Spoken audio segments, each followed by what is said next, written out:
if the league does expand, how does holding on to players, like how do you protect players to keep them on your team so that you're best? Because I don't really, I know that it's happened in hockey, and it just happened with the Seattle Kraken, and it happened with the Vegas Golden Knights. But like, how does that happen in baseball too? Yeah. So can you just sort of like run me through that again? Because when I'm talking about like dream teams, like this is essentially like another part. Is another part of it. No. There ain't no dream team in the expansion draft. I can tell you that right now. Can you imagine? Now, I'd like to take you inside an owners meeting. All right, gentlemen, we want to expand into Nashville. We want to expand into Vancouver, maybe Salt Lake City, maybe Montreal, but pas vraiment. So here's what's going to happen. You're going to wake up. You're going to vote for expansion. And here's what a yes vote means. A yes vote means that you're going to put your pants down around your ankles and you're going to kiss your buttocks goodbye, and attached to your buttocks will be your favorite best players.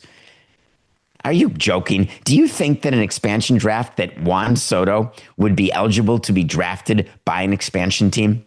Do you think that the best teams, you get to protect players? Do you know who are the players who need the most protecting in an expansion draft? Who would you think?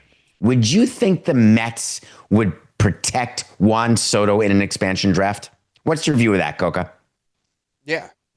No way, Jose. No way. You'd love an expansion team to take Juan Soto. Take him. Take the money. Great, no problem. Do you know who you do protect? Your number one prospect.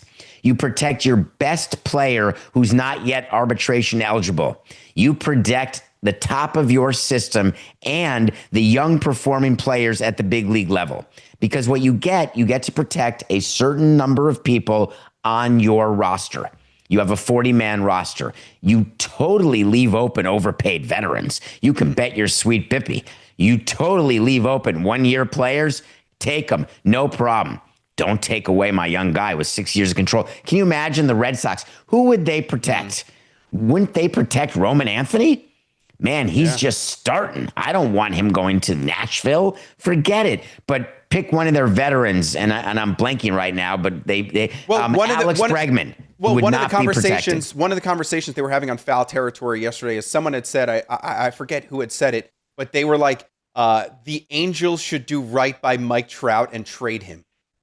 Because of his loyalty. But he's the perfect example of a player that the Angels would be begging people to take, because he's 34 years old. He's hurt all the time, and he's still owed like $30+ million a year. So that's like the perfect of what you're talking about. And by the way, he has no trade clause, might I add. Now, there is no such thing as a no expansion draft clause.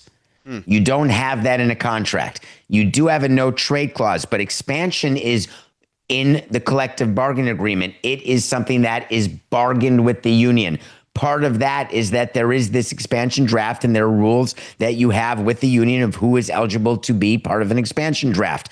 Mike Trout, different example. No trade clause, totally underperforming his contract. Great name. Some would argue in the Hall of Fame already, like you. I would argue in the Hall of pretty damn good for sure, but doesn't have the bulk, doesn't have the health, doesn't have the performance over a long enough period of time in order to merit being in Cooperstown. That's my thought today.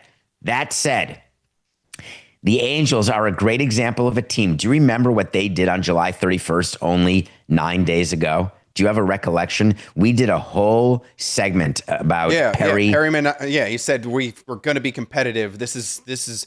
We need to be competitive in August and September. This is it, baby. It's great for our young guys. We wanted to show our clubhouse what it is to have meaningful August and September games. Can we pull up? We're live. We're going to do it. I'm going to pull up what the Anaheim Angels of Los Angeles have done since the deadline, and I got news for you. It ain't great. They are currently 55-60. They are 9 games back of Houston. Let's just see how they're doing in the wild card for their meaningful games. 6 games back with a run differential of -68. Only 1 run away from my favorite run differential. They're out of it. Meaningful games in August and September? Forget it. They have no more meaningful games. And they decided, like they did when they had Ohtani, hey, they're so delusional. It crushes them. Mike Trout still doesn't want to be traded. I guess his children are happy in L.A. I don't think you have to move your family just because you move teams. But again, I'm not the family guy.